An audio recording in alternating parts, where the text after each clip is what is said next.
sahabat yang terkasih, renungan Sabda Hidup di hari Jumat ini diambil dari Injil Matius bab 13 ayat 18 sampai 23. Apa yang bisa kita ilustrasikan tentang perumpamaan seorang penabur yang keluar menaburkan benihnya?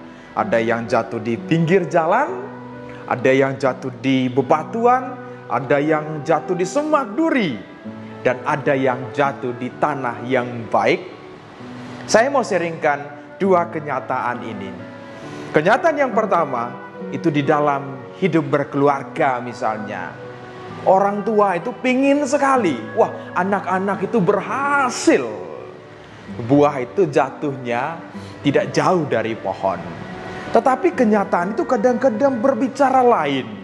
Anak pertama sekolah berhasil, kedua juga berhasil.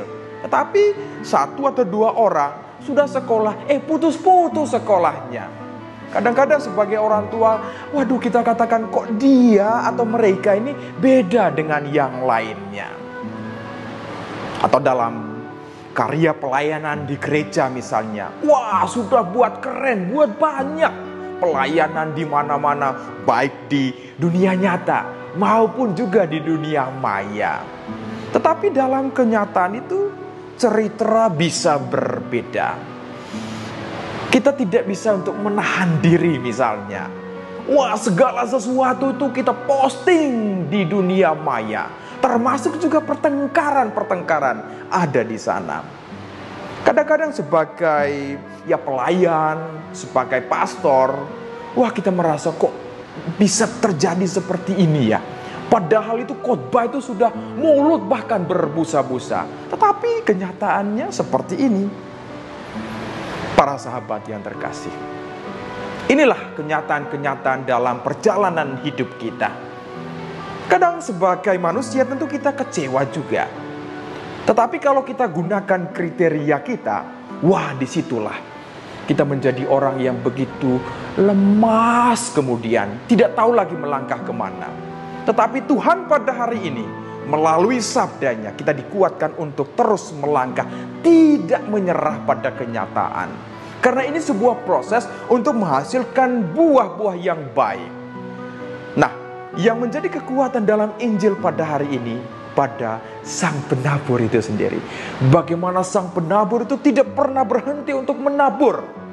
Karena dalam perjalanan hidup ini kita bisa dalam saat-saat tertentu berada di pinggir jalan. Kita tidak tahu lagi kemana harus melangkah.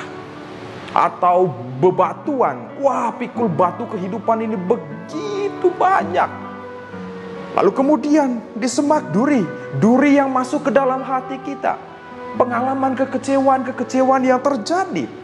Kadang-kadang kita tidak bisa lagi mendengarkan sabda Tuhan. Inilah yang terjadi dalam perjalanan iman kita. Karena itu kalau kita mengalami situasi-situasi seperti ini, jangan menyalahkan diri sendiri, tetapi melangkahlah untuk sesuatu yang baru. Karena penabur itu datang terus untuk membuka hati kita, telinga untuk mendengarkan sabda Tuhan, hati untuk melakukan kebaikan terhadap sesama. Inilah kekuatan dalam Injil pada hari ini. Sang penabur yang menyapa kita, yang masuk dalam kehidupan kita setiap saat. Apakah mata kita melihat kehadiran Tuhan? Apakah hati kita merasakan kehadiran Tuhan? Supaya menghasilkan buah-buah yang baik. Mari para sahabatku yang terkasih, tidak ada kata terlambat untuk membaca kitab suci. Tidak ada kata terlambat dengan tangan, kaki, dan seluruh kekuatan dirimu untuk pergi menghasilkan buah-buah kasih, pengampunan, lalu juga buah untuk merangkul siapa saja, buah untuk menahan diri, dan juga begitu banyak buah-buah kasih yang Tuhan berikan untuk saya dan para sahabat. Karena itu teruslah melangkah dalam Tuhan, sabda Tuhan, sabda hidup. Tuhan Yesus memberkati, Bunda Maria merestui. Amin.